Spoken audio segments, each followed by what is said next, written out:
dengan menggunakan teknologi modern, menggagas gerakan untuk membantu sesama. Apa yang mereka lakukan? Mari kita sambut Saptuari Sugiarto.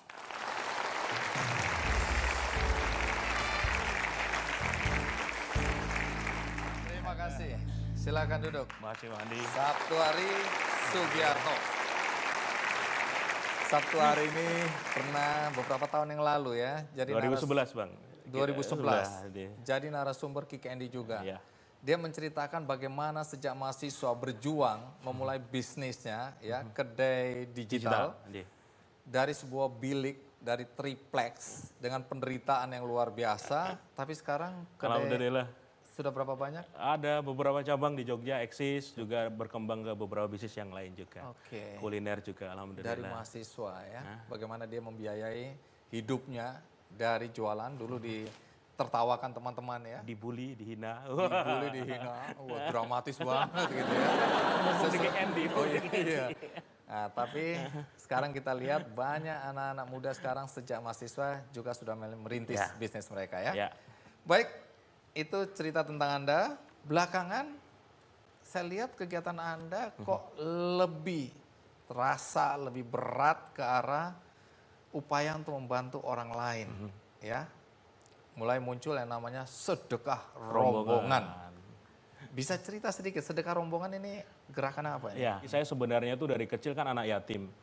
Bapak meninggal ketika saya kelas 5 SD. Jadi waktu itu ibu harus bekerja jualan di pasar. Saya harus kuliah pun nyari kerja uang sendiri, nyari uang sendiri sambil kuliah. Ada satu momen ketika waktu itu ibu saya tuh sakit. Ternyata pada saat lagi masak makanan buat mau digoreng dijual di pasar, ada darah mengalir di betis ibu saya. Itu sampai 7 tahun kita nggak sanggup berobat ke dokter. Hanya berobat tradisional saja dari yang macam herbal segala macam, tapi nggak sembuh-sembuh. Baru 2006 setelah menjelang gempa Jogja, saya bisa mengoperasi ibu. Ternyata itu ada tumor kandungan yang sudah sebesar kepalan tangan dan rahim ibu saya diambil.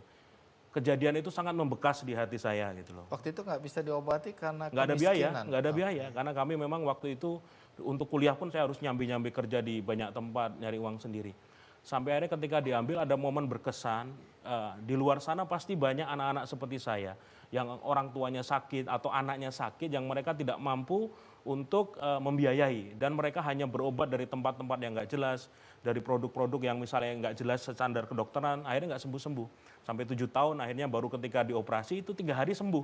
Padahal 7 tahun kita nyari obat. Harus menderita juga. Betul, setelah dioperasi 3 hari pun alhamdulillah ibu saya sudah sembuh. Jadi ini pengalaman yang tidak terlupakan, Betul. yang kemudian belakangan menginspirasi Anda untuk melakukannya. Tapi sampai di sini dulu. Ya. Sekarang kita lihat dulu tayangan berikut ini.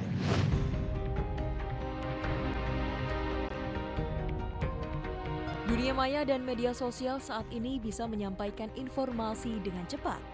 Bukan hanya menyerap informasi, media sosial juga bisa menjadi jembatan untuk mengumpulkan bantuan. Seperti yang dialami Saptuari Sugiharto. Berawal pada Juni 2011, Saptuari menceritakan keadaan sebuah panti asuhan di Jogja dan melakukan penggalangan dana. Saptuari kemudian menggagas sebuah gerakan yang dinamakan sedekah rombongan.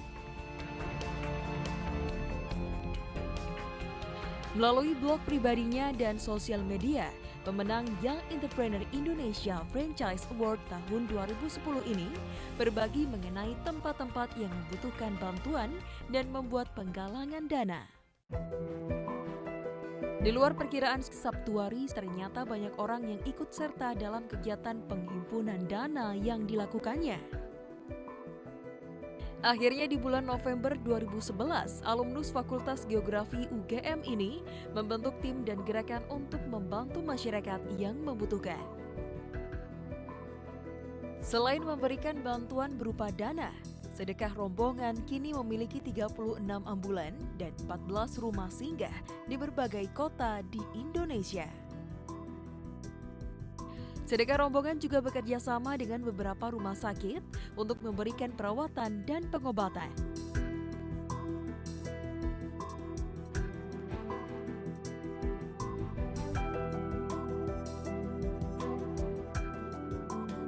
Hingga saat ini sudah ribuan pasien yang dibantu sedekah rombongan dan tinggal di rumah singgah. Bukan hanya memberikan bantuan medis, rumah singgah juga memberikan fasilitas dan pendampingan bagi pasien untuk menumbuhkan rasa optimis pasien untuk sembuh. Ada kurir sedekah rombongan datang. Sedekah rombongan itu tahu saya dari informasi bahwa saya tuh lagi butuh bantuan. Lalu sedekah rombongan tanya apa yang ibu butuhkan sekarang. Waktu itu saya nggak bisa ngapa-ngapain, saya hanya bisa berdoa. Sedekah rombongan datang, saya diberikan santunan untuk makan, untuk beli susu. Kurir sedekah rombongan itu kan memantau pasien yang mereka dampingi itu setiap hari. Ini jalan Tuhan ya. Saya dipertemukan sedekah rombongan, dibantu. Akhirnya saya jadi kepengen seperti sedekah rombongan. Jadi sekarang saya bergabung dengan sedekah rombongan, saya mendedikasikan diri menjadi kurir sedekah rombongan. Dengan misi menyampaikan titipan langit tanpa rumit, sulit dan berbelit-belit, sedekah rombongan semakin besar. 10 orang relawan pada awalnya kini berkembang hingga lebih dari 300 relawan yang membantu kegiatan sedekah rombongan tanpa dibayar sepeser pun. Saat ini, sedekah rombongan bisa menyampaikan bantuan di atas 1 miliar per bulan.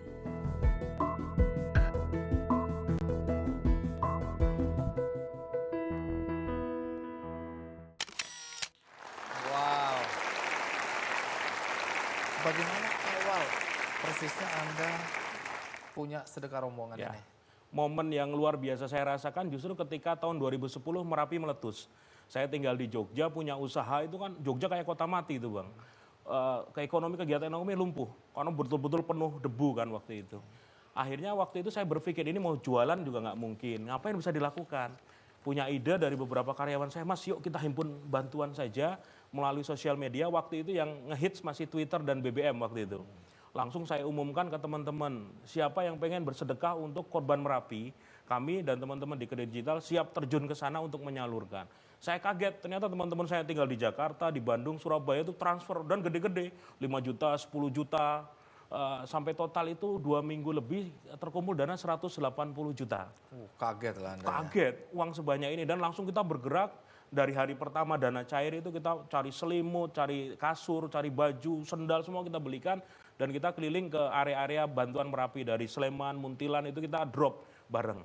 Nah itu selesai kurang lebih Merapi sudah selesai kan akhir 2010 selesai.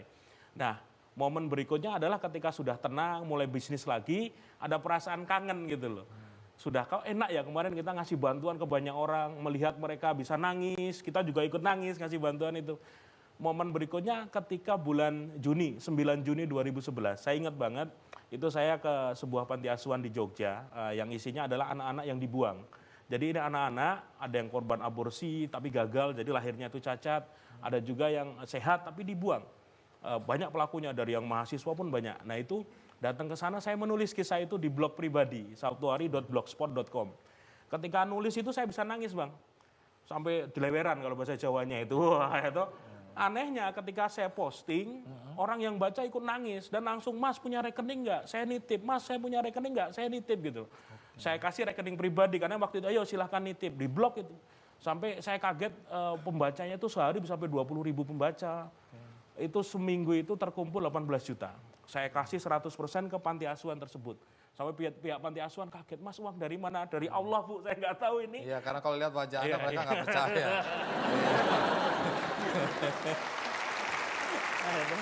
Oh, jadi itu awal. Terus inspirasi untuk mendirikan sedekah rombongan itulah momennya. Momennya itu. Dari situlah akhirnya setiap minggu itu saya berusaha bisa bikin satu tulisan baru di blog. Saya posting. Terus saya mulai berkeliling ke panti-panti asuhan. Saya mulai kecanduan ini ya? Iya, datang ke bawa duit, ngasih ke mereka, salaman, didoain. Nah ketika didoakan oleh pihak panti asuhan tuh rasanya ada energi luar biasa.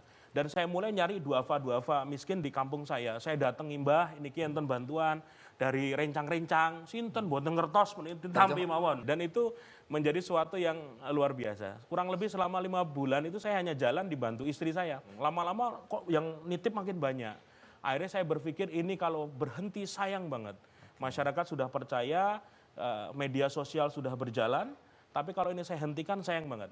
Akhirnya saya nekat waktu itu, idenya benar Bang, saya dapat info idenya pas lagi mandi. Apa nama gerakannya ya? Jorok ini. Jangan dilanjutkan, pasti jorok ini. Tiba-tiba sedekah apa ya? Sedekah rombongan. Wah ini menarik ya. Kenapa sedekah rombongan? Ya berombongan artinya kita ngelihat filosofi semut lah. Semut itu kalau sendiri hanya bisa berjalan sendirian. Tapi kalau berombongan, roti aja, biskuit bisa diangkat oleh semut. Ya, betul. Oke. Menarik ya.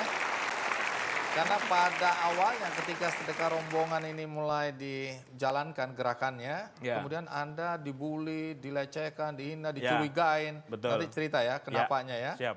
Tapi kita rehat sejenak, ikuti terus Kick Andy. Menyampaikan titipan langit tanpa rumit, sulit, dan berbelit-belit. Wah itu orang udah kelakap itu. Wah top.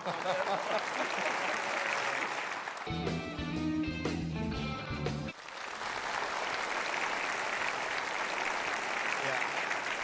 Mas Sabtuari. Jadi ketika saya dengar ini ya, ketika mulai Ya. gerakan ini dijalankan, sedekah rombongan, katanya Anda dan istri dibully ya, dilecehkan, dihina, dicurigain, dikata-katain. Ya. Kenapa ya? Selebihnya saya yang dibully itu di sosial media saja. Ketika mereka mulai berpikir ngupload, misalnya kita ngantarkan bantuan kan selalu ciri khas sedekah rombongan itu ada foto, ada amplop dan nominalnya. Iya. Ketika salaman kita upload ke Twitter, ke Facebook segala macam, orang mulai bersuara, Mas Ria sedekah kok diumumkan, Dipamer-pamerkan. mau pamerkan ya, cari nama ya dan lain sebagainya. Padahal kami melakukan itu adalah untuk bukti bahwa orang-orang yang sudah bersedekah lewat sedekah rombongan kami sudah sampaikan. Dan itu kami pertahankan sampai sekarang hari ini Bang. Jadi semua bantuan yang kita berikan ke donatur harus ada penerima, kurir relawan, kita nyebut relawan kita tuh kurir. Dan itu bersalaman dan disampaikan ini loh, nominalnya disampaikan. Jadi jelas itu sangat sampai jelas kepada orang yang dituju Betul, ya. semuanya Tapi Anda transparan. pernah mengatakan bahwa gerakan Anda ini titipan langit, Oh, tidak iya. sulit, tanpa rumit, dan tidak berbelit-belit. Untuk menarik perhatian di sosial media ketika awal-awal dulu itu harus mempunyai suatu yang komunikasi yang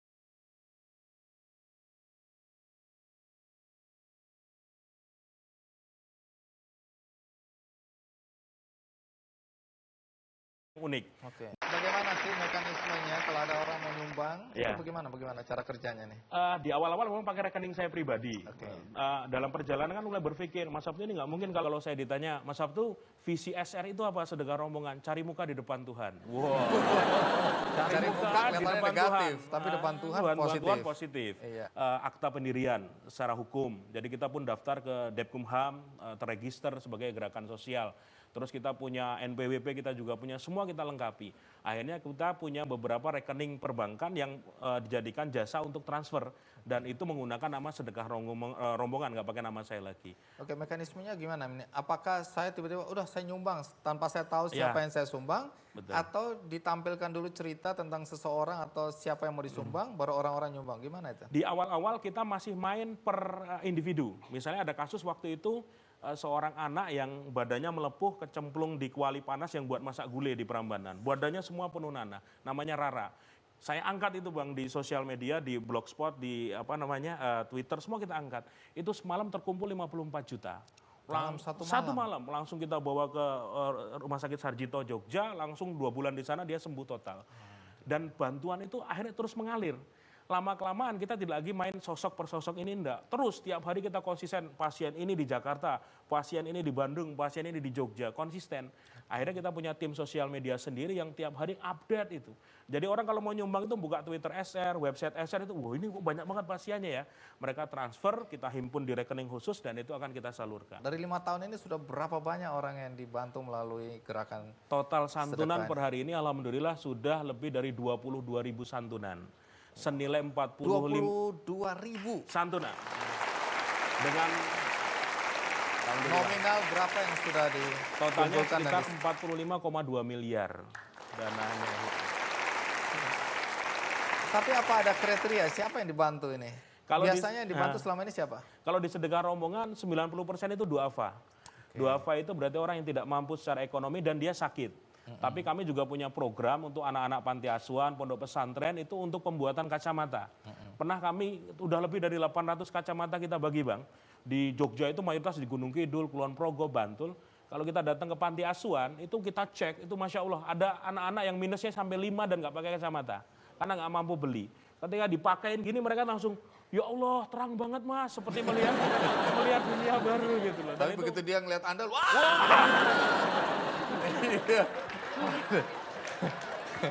Tenang aja, Anda pasti masuk surga lah ya. Iya.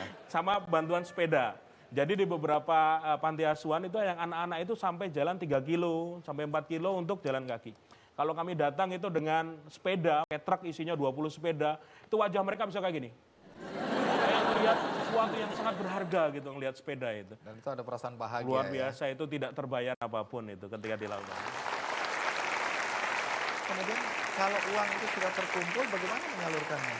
Ya, di Sedekah Rombongan tuh kami lalu komunikasi dengan grup Bang Andi. Dulu BBM, sekarang grup WA. Per wilayah sama nasional kita punya grup-grup sendiri. Yang di Jakarta tuh ada grup sendiri, di Jogja ada grup sendiri, dan kita ada grup sendiri. Ada juga grup ajukan dana namanya. Jadi di grup itu masing-masing korwil sama koordinator kota tuh ngajukan. Misalnya hari ini yang dari Semarang ngajukan kami butuh 5 juta, itu harus rinci. Nama pasiennya, ibu ini sakit ini berapa, semua harus detail. Sampai 17 nama pasien detail masuk ke grup WA kita proses.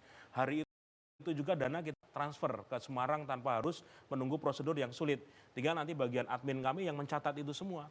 Jakarta hari ini kita butuh misalnya 60 juta darurat nih. Karena nasional ambulan kita ambilkan dari dana itu Bang Andi. Kalau kita pakai mobil jenazah harus ngantor wirawiri itu kan semua tidak kita minta dana. Tapi kalau orang mau misalnya ada ngantar jenazah dia memberi, monggo sih ikut bersedekah. Dari sanalah setiap hari rata-rata kalau per bulan 1 miliar yang sudah kita salurkan. Iya, menarik ya. Dari semua santunan ya, udah 22.000 lebih itu tadi. Ada nggak yang sampai hari ini masih Anda kenang, masih Anda ingat, mengesankan sekali peristiwa itu?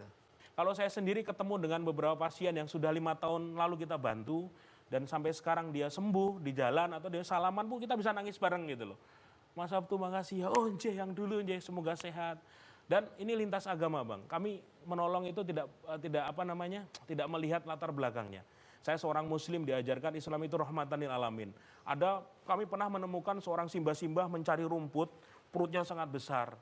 Agamanya beda dengan kami pun tidak masalah, langsung kita bawa ke Solo, 3 hari dioperasi selesai 8 kilo tumornya itu. Ya, itu sembuh. Ada juga Nuril itu seorang anak pengembala kambing di Blora yang matanya itu besar sekali. Minta bantuan, mohon maaf ke pemerintah ya? Itu nggak dikasih, nggak dana, katanya dananya nggak ada, waktu itu belum ada jaminan kesehatan. BPJS. Betul, kita bawa ke Jogja angkat tangan kita kirim ke Jakarta. Diterima oleh teman-teman tim Jakarta, di sini 2 bulan ini matanya diangkat, bola, sudah sebesar bola tenis besar itu mata. Sampai sekarang anaknya sudah sehat, kembali ke Blora, kemarin diajari untuk pelatihan teknisi handphone dan sudah bisa buka usaha sendiri. Jadi ini hal-hal seperti itu yang bikin kami bersyukur ya. Keren. Nah, tadi sudah punya 300 lebih kurir atau relawan. Ya, dan terus bertambah itu alhamdulillah. Terus bertambah, hari ini saya daftar ya. Dan kemudian 36 ambulans. Terus apa fasilitas lainnya yang dimiliki oleh Sedekah Rombongan? Ya, jadi kalau rumah singgah itu kita ada 14 sekarang. Jakarta ada, Bandung ada, Jogja, Semarang, Malang, beberapa kota besar. Tapi ada beberapa kota yang kayak Wonogiri itu kita punya rumah singgah. Karena banyak pasien-pasien dari gunung-gunung itu kita angkut, singgah ke Wonogiri baru besok dibawa ke Solo. Nah, misalnya seperti itu ada. Fungsinya itu untuk menampung pasien-pasien yang memang mereka rumahnya jauh. Yang di Jogja itu ada yang warga Temanggung, Wonosobo, atau warga Gunung Kidul itu nginap di sana. Besok pagi sudah bisa ke rumah sakit, sudah kita antar lagi. Selesai periksa, nanti kita pulangkan ke rumah. Begitu, bergantian terus. Jadi kalau Jogja saja sekarang rumah singgah penghuninya ada sekitar 60 orang, gantian, rutin. Kalau menggunakan rumah singgah tersebut. Baik, dari awalnya ketika Sedekah Rombongan ini mulai menjalankan misinya untuk menolong sesama, tadi kan dibully ya, dibilang ria, pamer gitu ya, seakan-akan wah ini gua udah berjasa, ini gua orang hebat gitu kan. Tapi faktanya sekarang begitu banyak orang yang tersantuni, orang yang mendapatkan pertolongan, dan kemudian relawannya makin hari makin banyak. Nah, yang jadi pertanyaan tetap saya ingin tahu, apa kepuasan yang didapatkan oleh Anda dan teman-teman relawan ketika menjalankan gerakan ini? Saya selalu ketika acara pertemuan dengan para kurir di Rakornas atau di Milad, saya selalu bilang, hidup kita tuh hanya sekali. Sayang banget kalau kita hidup hanya sekali ini habis hanya untuk mengejar materi dunia saja. Alangkah kerennya kalau kita itu berlomba-lomba dalam kebaikan, ngumpulin untuk bekal kita di akhirat nanti. Jadi